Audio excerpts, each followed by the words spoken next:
Hacemos. Bien, problema número 27. Entonces nos está pidiendo calcular esta integral. Esta es una integral de línea, pero que es diferente a las que habíamos resuelto en la anterior clase. Esta integral de línea, bueno, hay una clasificación de las integrales de línea, ¿no? Las integrales de línea de primera especie y las integrales de línea de segunda especie. Bueno, más allá de los nombres, las de primera especie eh, son integrales en las que, a ver, ¿cómo lo puedo decir? Son integrales en la que la función que está bajo el símbolo integral es una función escalar, es una función escalar. Otra forma de decirlo, tal vez un poco más sencillo, es que las integrales de primera especie nos permiten calcular masa de curvas, la cantidad de masa, claro, pero lo que hay que tener ahí en cuenta es que tenemos que conocer una cierta densidad, una, una densidad lineal. Bueno, esto lo vamos a ver en el siguiente problema y las integrales de segunda especie son las que me sirven para poder calcular el trabajo realizado por un campo de fuerzas. En cambio, las integrales de primera especie me permiten calcular la cantidad de masa que tiene una curva dada una densidad lineal. Le tenemos que asignar a esa curva. Bueno, estoy haciendo un poco de lío. A ver, lo que les quiero decir es que esta integral no se resuelve de la misma forma que las anteriores integrales que se había mostrado. Se resuelve de una manera diferente. A ver, ¿cómo se resuelve esta? A ver, me está diciendo resolver esta integral de línea, donde C es la cuarta parte de la circunferencia de la intersección de esta esfera y este plano de acá. Bueno, aquí estoy colocando las respuestas. Me lo coloqué para poderme ayudar, ¿no? Para recordarme a dónde tengo que llegar. Entonces tenemos que llegar. Esta es la respuesta. Este es el valor de la integral. A ver, primero tenemos que parametrizar la curva, ¿no? En este caso es fácil porque lo que tengo que hacer es, pues, reemplazar la ecuación del plano en la ecuación de la esfera. O sea, esto tengo que reemplazarlo acá. Y voy a tener 2 veces x cuadrado más z cuadrado igual a r al cuadrado, ¿no? A esto les había dicho que es la ecuación de una elipse, ¿no? Lo que voy a hacer es esto de aquí, modificarlo de esta forma. Siguen siendo iguales si ustedes simplifican esta parte de acá, ¿no? Este término. Y pues bueno, a partir de acá, vean que aquí hay una forma, ¿no? Para poder utilizar identidades trigonométricas. Entonces le voy a colocar esto y esto de acá, ¿no? Esto y esto. ¿Qué más le ponemos? A ver. X es igual a R raíz, a ver, R sobre raíz de 2 coseno de T, ¿no? Noten que si se emplazan este X acá, lo que van a obtener aquí es R al cuadrado, simplificando todo. Si ustedes emplazan esto acá, bueno, van a obtener R al cuadrado por coseno cuadrado de T. Y si ustedes reemplazan esto otro acá, lo que van a obtener, lo que van a obtener es R cuadrado seno cuadrado de T, ¿no? Entonces van a factorizar el R al cuadrado y van a tener coseno cuadrado de T más seno cuadrado de T. Y se va a verificar la ecuación, ¿no? O sea, lo que les quiero decir es que la idea de esto, de este reemplazo, de este cambio de variables, si quieren verlo así, es que se verifique la identidad trigonométrica acá, ¿no? El coseno cuadrado de T más seno cuadrado de T es igual a 1. Eso es lo que queremos usar acá. Entonces, estas dos ecuaciones, si ustedes los reemplazan aquí, va a verificar. Ahora vean que del mismo problema tenemos el plano y igual a x, ¿no? Entonces, y igual a x. Entonces, de esto ya obtenemos y. Y aquí ya tengo mi parametrización x en términos de t, y en términos de t y z en términos de t. Ahora, noten que aquí me está diciendo en el primer octante, ¿no? En el primer octante. Eso quiere decir que vamos a considerar solo un cuarto de la circunferencia. Es lo que vamos a considerar. Solo un cuarto de la circunferencia. Entonces, un cuarto de la circunferencia se va a generar cuando t varíe desde 0 hasta pi medios. Desde 0 hasta pi medios. Entonces, ya tenemos la parametrización y el dominio de la parametrización. Ahora, bueno, hasta aquí se parece a las integrales de línea de segunda especie, ¿no? A las que miden el trabajo. Ahora vamos a explicar cómo se resuelven estas otras integrales, ¿no? Noten que esto de aquí es la diferencial del arco, la diferencial de S. Entonces lo que tenemos que encontrar es una relación, ¿no? Entre lo que tengo, entre esto y la diferencial de S. Bueno, aquí mil disculpas, este signo no hay aquí. Bueno, tampoco tiene sentido que esté ahí, ¿no? Este signo de acá. Lo que tengo que hacer es hallar la primera derivada de esto. Bueno, aquí le cambié de letra, ¿no? Esto debería ser R. Pero estoy derivando esto de acá. Entonces voy a hallar la primera derivada de esto. La primera derivada de esto es derivar cada una de sus coordenadas con respecto al parámetro t. Y vamos a obtener esto, ¿no? No está muy complicado llegar hasta acá. Vuelvo a repetir, esto debería ser R. O si quieren también esto podría ser F, ¿no? Cualquiera de las dos. Y luego tengo que sacar el módulo a esto. Tengo que sacar el módulo a la primera derivada de mi parametrización. ¿Y qué vamos a obtener? Voy a obtener esto.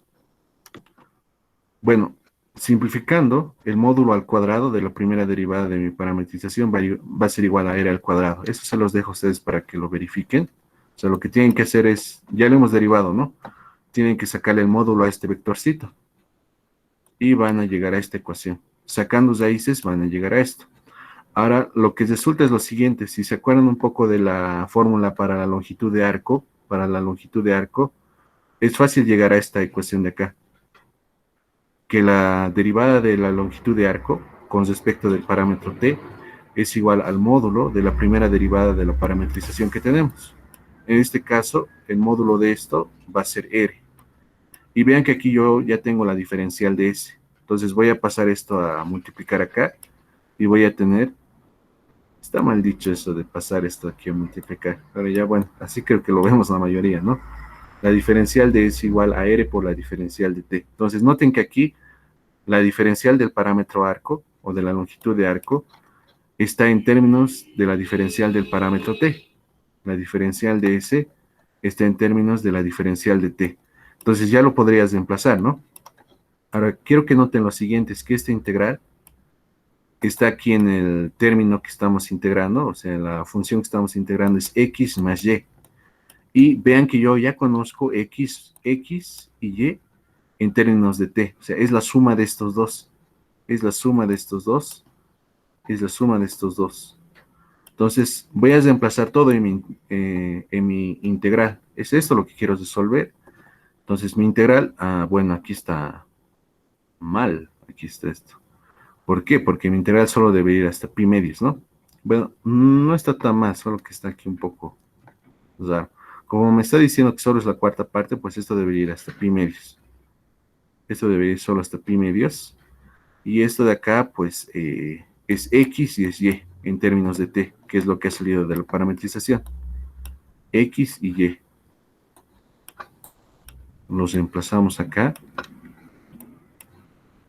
Y luego aquí estoy reemplazando la diferencial de s por lo que había hallado, ¿no? La diferencial de s es igual a r por la diferencial de t. Entonces, esto de aquí es una integral que depende de t. Y su diferencial está también dependiendo de t, ¿no? Esto de aquí es hasta pi medios. A ver, déjenme verificar que el resultado es el correcto, a pesar de que allí está hasta 2pi, ¿no?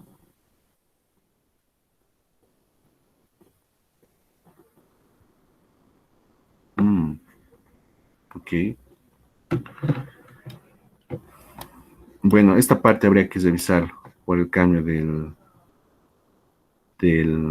límite superior. Me parece que aquí hay un error, esta parte no está tan bien. Pero básicamente este es el procedimiento. Vean que difiere un poco, ¿no? ¿Qué es lo que tengo que hacer? Bueno, igualmente tengo que hallar mi parametrización, igualmente tengo que hallar mi parametrización, e igualmente tengo que establecer un dominio para esa parametrización. Igualmente tengo que establecer un dominio para esa parametrización. Luego,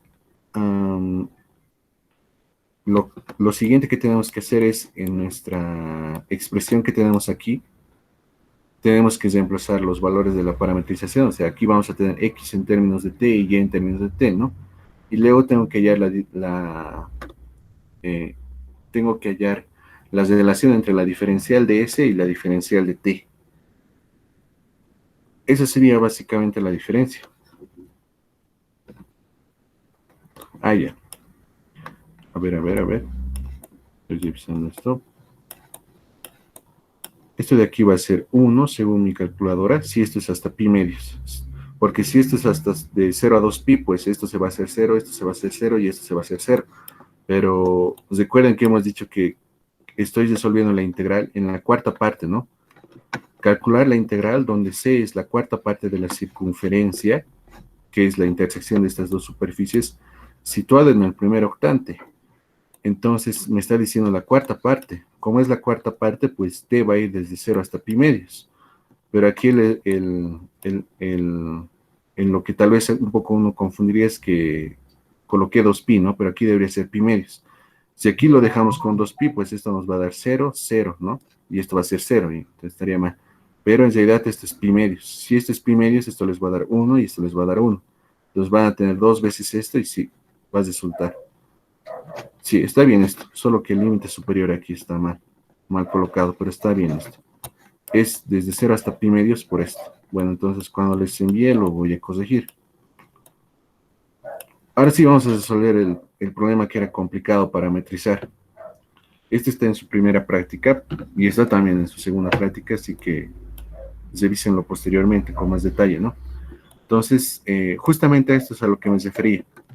El problema número 28, pues nos dice lo siguiente: hallar la masa de un alambre cuya forma es de la curva, a ver, hallar la masa de un alambre cuya forma es de la curva intersección, es de la curva intersección de la esfera. Tengo esta esfera y tengo este otro plano. Vean que este plano es más complicado, ¿no? Entonces me está pidiendo hallar la masa de un alambre cuya forma, o sea, la forma del alambre es la forma de la curva que yo obtengo de intersectar esta esfera y esta plano. Si la densidad en un punto X, Y, Z del alambre está dada por esto, esta es una densidad lineal, en gramos por unidad de longitud de alambre. No sé si se comprende esa parte de densidad. O sea, esta es la densidad, me está diciendo cuánta masa hay por longitud, cuántos gramos por metro, digamos, o cuántos gramos por centímetro. Entonces, con este dato adicional, puedo hallar la masa que tiene la curva cuya intersección se obtiene de intersectar, bueno, ahí hay una redundancia, ¿no? De intersectar la esfera y el plano. Entonces, vamos a ver. Bueno, para los que me preguntaron, les dije que había dos formas de resolver esto.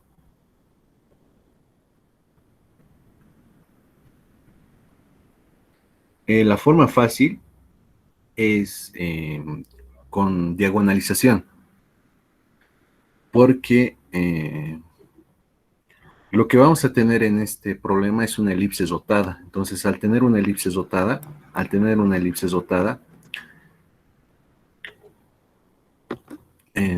¿cómo les puedo decir? Bueno, hay ciertas figuras en el plano que se pueden representar mediante una matriz, o se puede rescatar sus propiedades más importantes mediante una matriz.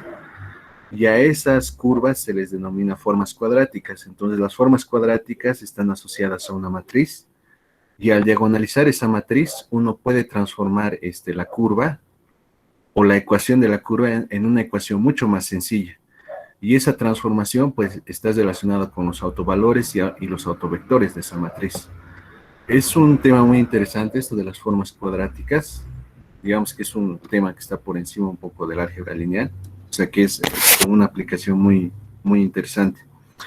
Pero la otra opción es la opción de las rotaciones, ¿no? Entonces vamos a optar por la opción de las rotaciones y vamos a recordar que era una rotación. Bien, entonces aquí les tengo un breve resumen. Una rotación de un ángulo θ rota un vector alrededor del origen, un ángulo de θ en sentido antihorario. Entonces yo tengo aquí mi vectorcito A con su componente AX y su componente AY. Y pues bueno, aplicarle una rotación a este punto, a este vector, es rotarlo alrededor del origen, un ángulo θ en el sentido antihorario. Y vean que cuando voy a rotar, voy a obtener otro vectorcito A', igual con su coordenada AY' y con su coordenada AX', pero que va a tener la siguiente propiedad. Va a tener la propiedad de que este vectorcito va a ser de la misma magnitud, ¿no? Bueno, en otras palabras, que cuando uno rota un, un objeto geométrico, pues no va a alterar su tamaño. Bueno, entonces, Esto de aquí ya lo habíamos visto en un anterior problema. Y lo que voy a hacer es lo siguiente. Lo que habíamos encontrado esa vez, a partir del gráfico, está en el problema 17, si no me equivoco. A partir del gráfico habíamos hallado una relación entre las coordenadas de este vector A, entre las coordenadas de este vector A, y las coordenadas del vector rotado. Las coordenadas. Bueno, en este caso las coordenadas son fáciles de ver, ¿no? Son las proyecciones ortogonales, son estas magnitudes. Por ejemplo, la coordenada del vectorcito A son estos dos números, AX y AY, donde AX y AY pues son esas son las magnitudes de estos segmentos, ¿no? AX y AY. Bien, entonces lo que habíamos hecho era hallar las relaciones entre las coordenadas del vector rotado y las coordenadas del vector antes de ser rotado. Ahora aquí voy a hacer un cambio de nomenclatura. A sub X le voy a llamar X, a Y, perdón, a sub Y le voy a llamar Y, bueno, a AX' le voy a llamar X basa y a Y' le voy a llamar Y basa. Entonces, si ustedes reemplazan estos cambios de nombres acá, van a obtener estas ecuaciones. Entonces, ahora las coordenadas de X, pues, perdón, las coordenadas del vectorcito A, pues son X y Y, ¿no? Y las coordenadas del vector rotado A', pues, es X basa y Y basa. Entonces, esto lo podemos representar en su forma matricial y va a ser esto. Entonces, esto de aquí sería, ¿cómo les puedo decir? Esto de aquí es la relación entre las coordenadas del vector antes de ser rotado y las coordenadas del vector después de la rotación. En otras palabras, si yo quiero rotar un vectorcito, ¿qué es lo que tengo que hacer? Tengo que tomar sus coordenadas y multiplicarlo por esta matriz de rotación, donde este θ es el ángulo de rotación. Si yo quiero rotar un vectorcito, tengo que multiplicarlo por la matriz de rotación. Ahora, la matriz de rotación se lo podría ver, no así, ¿no? Como una función de θ. Esto de aquí es una transformación lineal continua, o sea, es continua en el sentido del cálculo. Se lo puede ver también esto de una forma analítica. Es una transformación lineal continua. Bueno, eso ya es ¿cómo les puedo decir? Otro asunto. Bien. Ahora sí vamos a parametrizar. Entonces voy a hacer lo que varios de ustedes tal vez han hecho. A ver, voy a reemplazar la ecuación del plano en la ecuación de la esfera. Y vamos a llegar a una ecuación que en primera instancia parece que no se puede, que no se le puede aplicar la forma en la que no se le puede aplicar la forma en la que hemos parametrizado anteriormente. A ver, vamos a ver. ¿Siguen viendo la presentación? Se cesó aquí en mi PC. A ver, denme un segundito, lo voy a volver a abrir.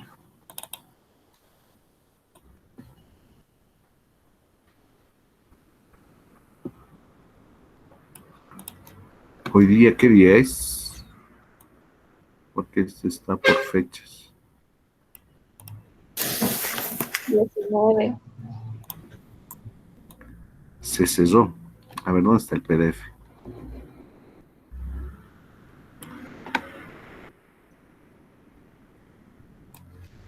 Se ha perdido. A ver, denme un segundito. 12, 22, 15. ¿Dónde estás? A ver. Ahí está, ahora sí. Bien. Entonces, voy a reemplazar esta ecuación del plano en la superficie de la esfera, ¿no? En la ecuación de la esfera. Y vamos a llegar a esto, a ver. Otra vez. Reemplazamos la ecuación del plano en la ecuación de la esfera y vamos a obtener lo siguiente. A ver, voy a despejar z y me va a quedar z igual a menos x y menos y. Entonces aquí me va a quedar esto, ¿no? Factorizando el menos me va a quedar esto de acá. Ahora, simplificando todo esto, me va a quedar 2x cuadrado más 2xy más 2y cuadrado igual a 4. Este 2 lo voy a llevar a dividir y me va a quedar esto. Tal vez muchos han llegado a esto y aquí ya no han sabido qué hacer, ¿no? Esto de aquí es la ecuación de una elipse rotada, ¿no? Esta última ecuación es una elipse rotada y es la proyección sobre el plano XY de la intersección de las dos superficies dadas. A ver, vamos. Más adelante tengo las imágenes, ¿no? Esto de aquí es la esfera y esto de aquí es el plano. La intersección me va a dar una circunferencia, ¿no? O una figura circular.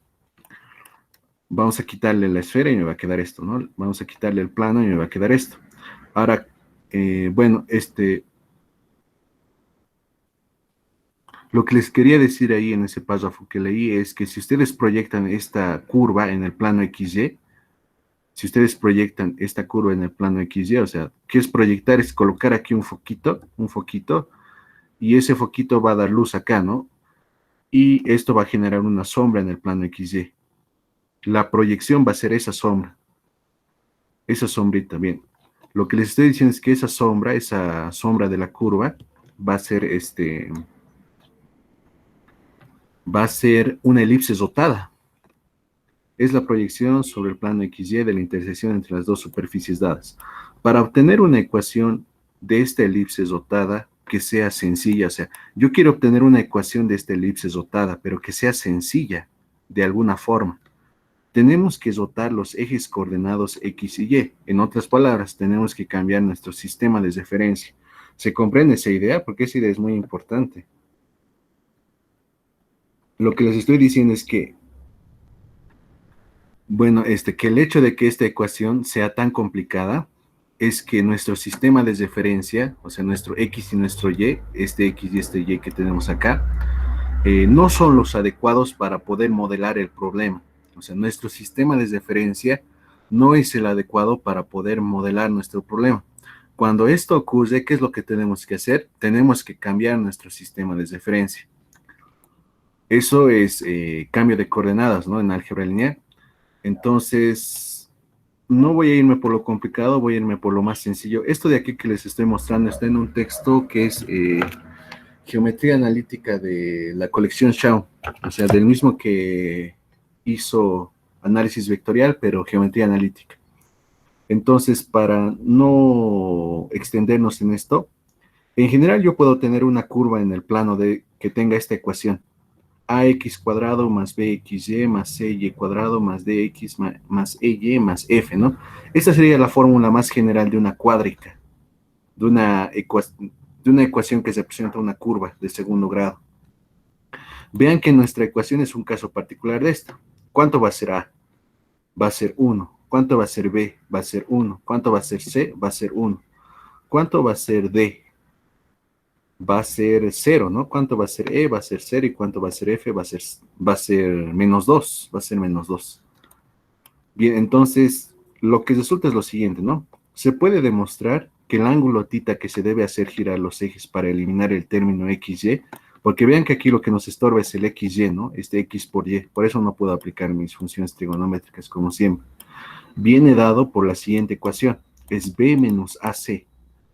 O sea, vean que esta ecuación me está diciendo cuánto tengo que rotar esta figura, cuánto tengo que rotar mis ejes coordenados para que esta figura se simplifique. Y porque se simplifique tengo que entender es que este término XY ya no hay. Bien, entonces yo quiero hacer desaparecer este X por Y. Entonces, tengo todo, ¿no? ¿Cuánto es B? Pues es 1, cuánto es A es 1 y cuánto es C es 1. Aquí se los coloqué, ¿no? Si ustedes reemplazan eso acá, pues les va a dar infinito, positivo infinito. El arco tangente de infinito, ¿cuánto es?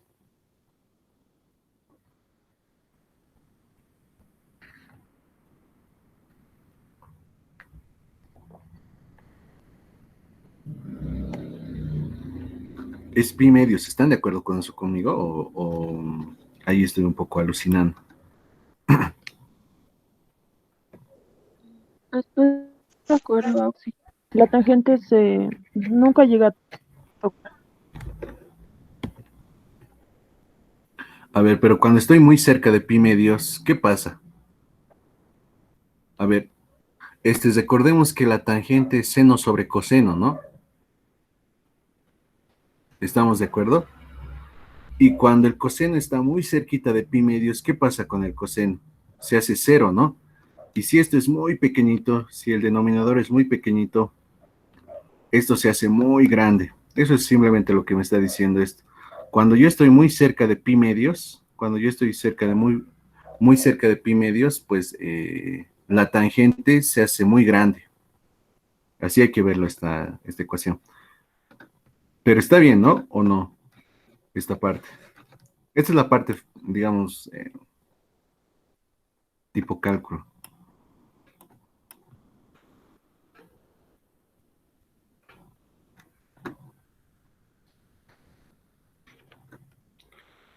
A ver, denme un segundo entonces.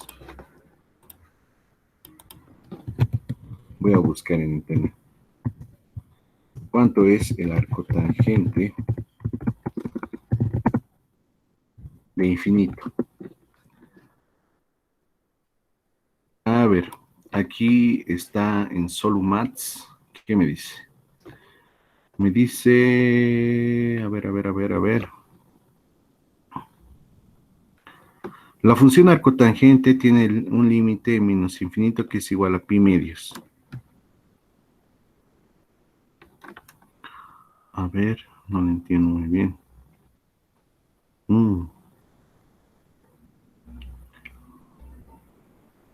Aquí dice que cuando x se acerca a infinito, bueno, cuando tengo la función arcotangente de x, cuando x tiende a infinito, es menos pi medios. Ah, ya, eso explicaría mucho. Eso explicaría mucho. Creo que este es menos, esto de aquí es infinito, esto debería ser menos pi medios. Menos pi medios. ¿Eso cómo va a afectar a nuestro problema, pero?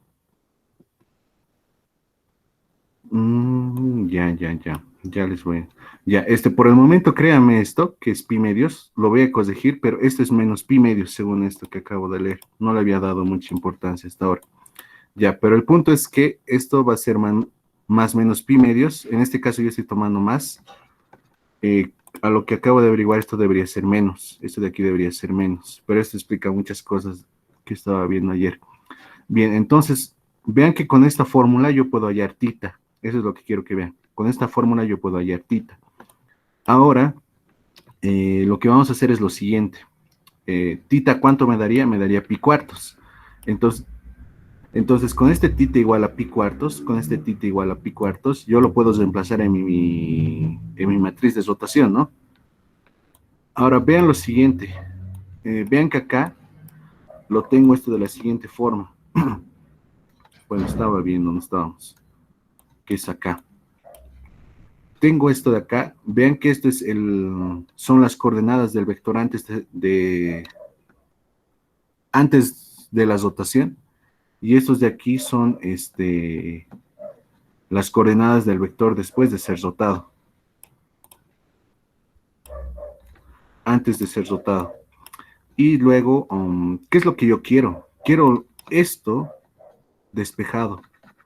Ya se van a dar cuenta por qué. Entonces, lo que habíamos dicho en la anterior clase, o una de las anteriores clases, que esta matriz es ortogonal. Si es ortogonal, ¿quién es su inversa? Es su transpuesta.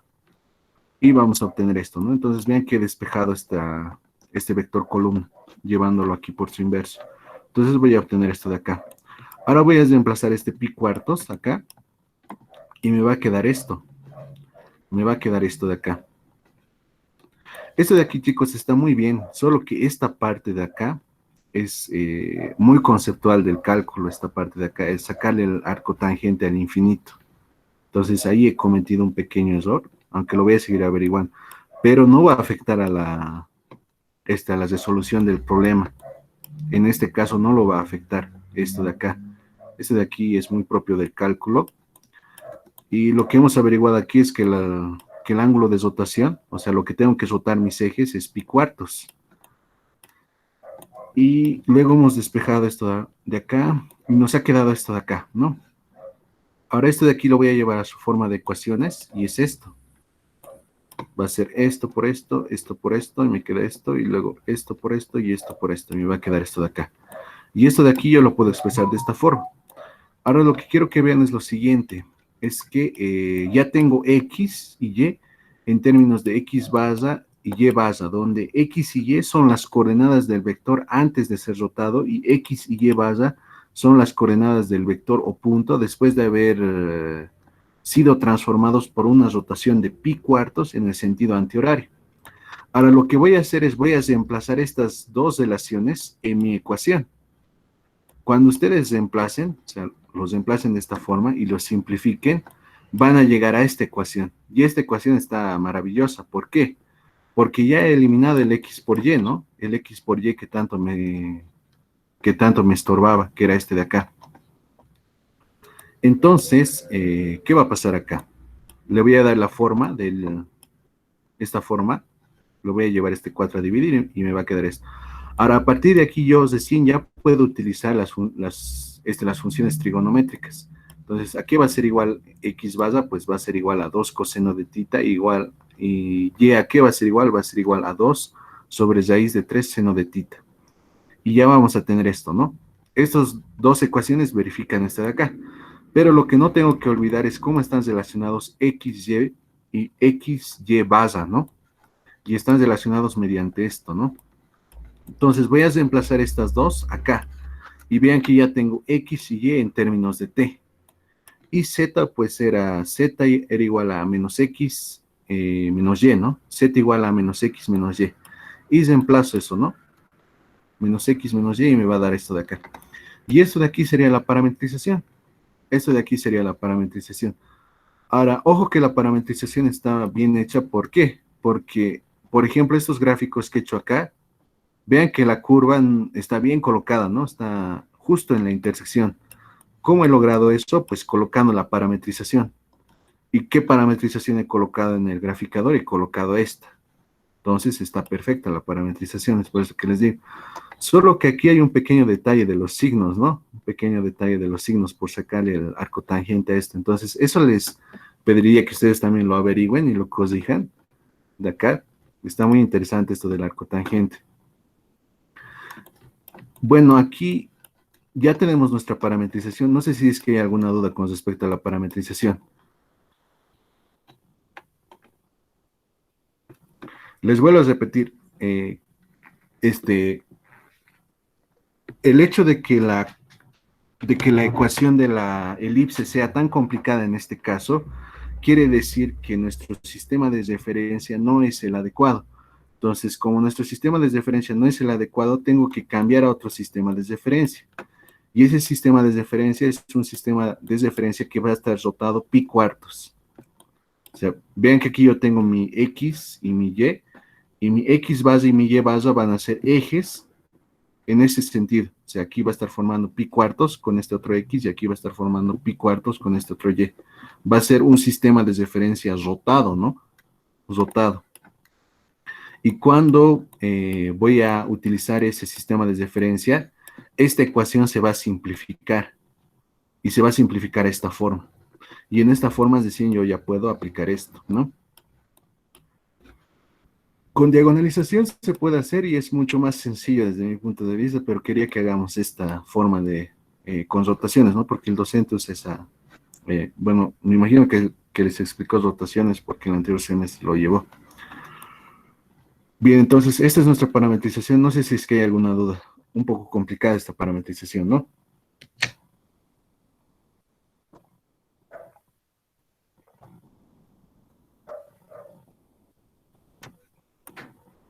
El dominio es desde 0 hasta 2pi porque quiero generar todo.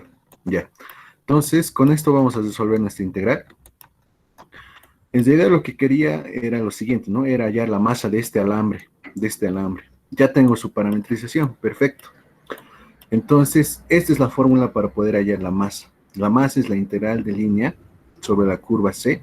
Por si acaso, esta integral de línea es la de primera especie, donde esto de aquí es la densidad. Vean que esto es la densidad de masa. Bueno, esta es la densidad lineal, ¿no? ¿Y cuáles son sus unidades? Son masa sobre longitud. Podrían verlo, por ejemplo, gramos sobre centímetro. Y esto de aquí es longitud, ¿no? Entonces podríamos ver las unidades de esto como centímetro. Va a ser gramos sobre centímetro por centímetro, pues me va a dar gramos, ¿no? Que es la unidad de la masa. Donde esto de aquí es la densidad lineal de la curva. Entonces, en mi caso, la densidad lineal es x al cuadrado. Voy a hallar la primera derivada de mi parametrización, que la tengo acá. Voy a hallar la primera derivada de esto y le voy a sacar el módulo. ¿Qué voy a obtener? Voy a obtener esto. va a ser 2, ¿no? Muy sencillo. Y luego la relación entre la diferencial de S y la diferencial de T va a ser esto de acá. Luego voy a reemplazar aquí mi X. X en términos de T es esto de acá. Es esto.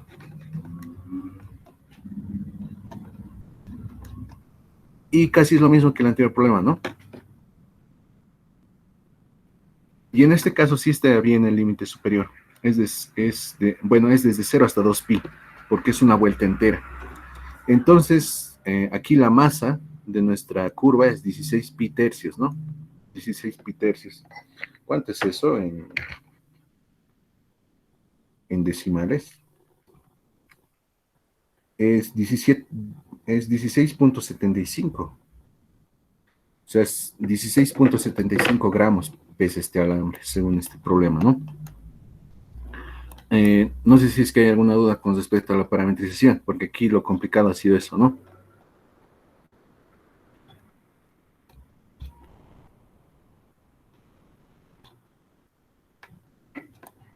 Vuelvo a decirles aquí, alguien que sabe muy bien cálculo podría hacer una observación aquí. Alguien que sabe muy bien cálculo podría hacer una muy buena observación acá. Pero por lo demás creo que está claro, ¿no?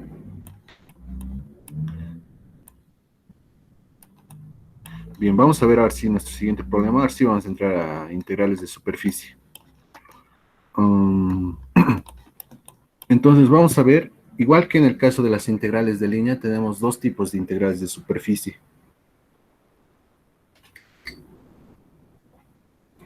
Primero vamos a resolver las integrales de superficie sobre un campo escalar y luego vamos a resolver las integrales de superficie sobre un campo vectorial.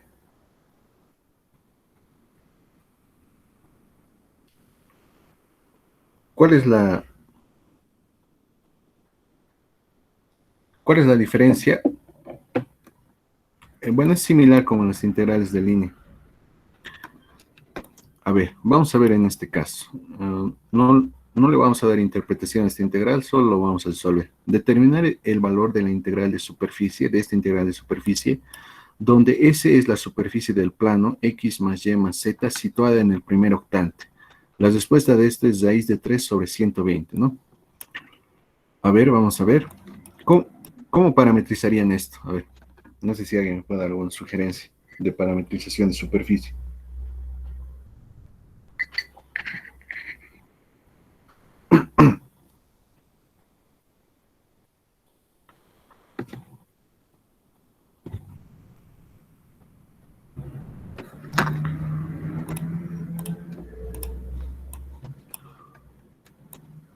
Bueno, a ver, lo que tenemos que hacer es lo siguiente. Tengo que parametrizar este plano. Vean que en este caso no es una superficie muy extravagante, ¿no? Lo que voy a hacer, esta es una posibilidad. Voy a despejar Z en términos de X y de Y. Y voy a decir X igual a U, Y igual a B. Vean que en este caso la relación es bien fácil, ¿no? X igual a U y Y igual a B, ¿no? Y los reemplazo en esta ecuación. Y vean que ya tengo X, Y y Z en términos de U y de B. Entonces voy a tener aquí mi parametrización de mi superficie, ¿no? Con dos parámetros. Es algo muy importante que se recuerden. Las curvas solo requieren de un solo parámetro para poderse representar de manera vectorial. Y las superficies necesitan de dos parámetros. Noten que una curva, en cierto sentido, es un objeto geométrico unidimensional. Como solo consiste de una sola dimensión, pues suena lógico que solo necesite un parámetro para poder especificar un punto, un punto de la curva. Ahora, una superficie es un objeto geométrico bidimensional, de dos dimensiones. Entonces, si es bidimensional, voy a necesitar dos números para poderlos representar, ¿no? En este caso, esos dos números van a ser los parámetros U y B. Entonces, recuerden, las curvas son solo necesitan de un solo parámetro, las curvas solo necesitan de un solo parámetro y las superficies necesitan de dos parámetros. Bien, Ahora, ¿cuál es el dominio de la parametrización? Esta parte se las voy a dejar a ustedes para que lo craneen, pero el dominio de la parametrización va a ser esto. U va a ir desde 0 hasta 1 y B va a ir desde 0 hasta 1 menos U. Se está acotado por arriba por una recta. Es un triángulo. A ver, voy a mostrarles la imagen. Es esto. Este es el plano y nos está pidiendo que resolvamos la integral, esta integral de superficie, esta integral de superficie de acá, esta integral de superficie, donde la superficie es este plano situado en el primer octante. Entonces, ese plano situado en el primer octante es esto que tenemos acá. Ahora, lo que quiero que vean es que aquí hay un triángulo, ¿no? En la parte, esto que está con color marrón, con color marrón.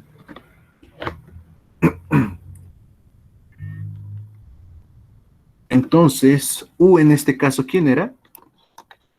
U era X, ¿no? U era X y B era igual a Y. U era X, esto de aquí es U y esto de aquí es B.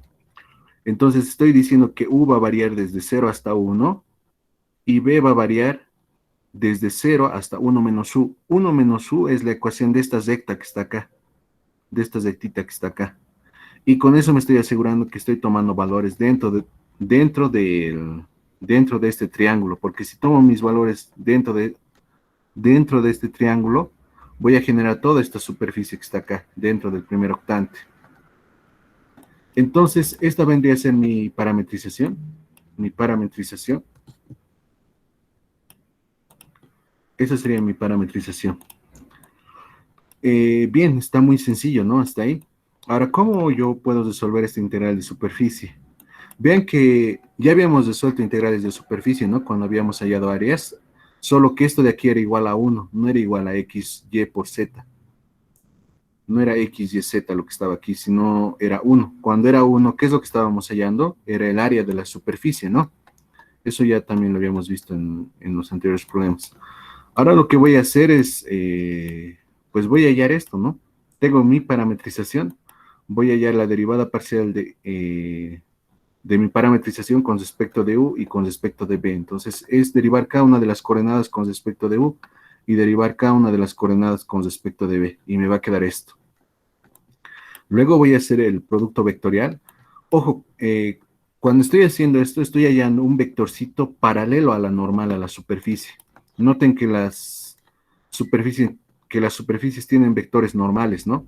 En un punto. Entonces, lo que estoy haciendo con esto, estoy hallando un vector que es paralelo a la normal, que es R de U por R de B. Entonces, el producto vectorial es esto, simplemente esto, es 1,1,1, ¿no?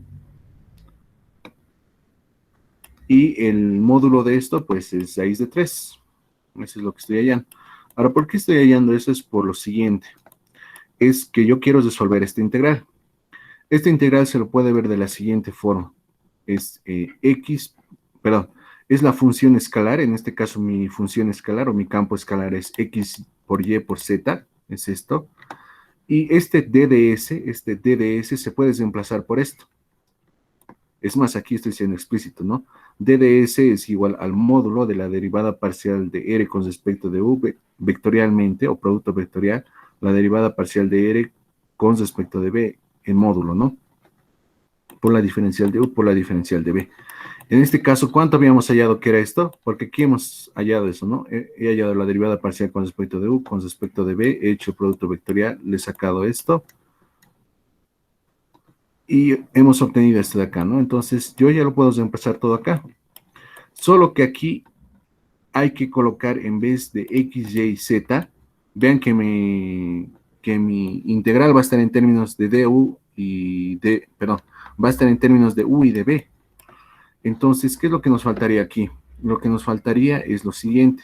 Noten que aquí yo ya tengo x, y z en términos de u y b. Tengo x, y, z en términos de u y b, ¿no? Entonces lo voy a reemplazar acá. ¿A qué es igual x? X es igual a u. ¿A qué es igual y? Y es igual a b. Z, ¿qué es igual? Z es igual a 1 menos u menos b. Y vean que esto ya está en términos de u y de b. Esto de aquí también, ¿no? Ahora lo único que me falta es colocarle límites a la integral. U va a ir desde 0 hasta 1 desde 0 hasta 1, y b va a ir desde 0 hasta 1 menos u. Vean que se ha vuelto una simple integral doble, ¿no? Y esto les va a dar raíz de 3 sobre 120. Raíz de 3 sobre 120. No sé si es que hay alguna duda. Ojo que aquí el reemplazo es esto, ¿no? Sale de la parametrización. En la parametrización yo he colocado x igual a u, y igual a b, z es igual a 1 menos u menos b, z es igual a 1 menos u menos b. Y eso es lo que estamos colocando acá, ¿no? Ahora, la diferencial de S mayúscula es el módulo de este vector por la diferencial de u por la diferencial de b. El módulo de este vector, pues resulta que es raíz de 3. Bueno, así se resuelve este tipo de integral de superficie. Vamos a ver otro ejemplo. A ver, ¿qué me está pidiendo esto de acá? Me está pidiendo calcular esta integral de superficie, donde S es la superficie dada por esta curva. No, perdón, por esta superficie. No, ya me perdí.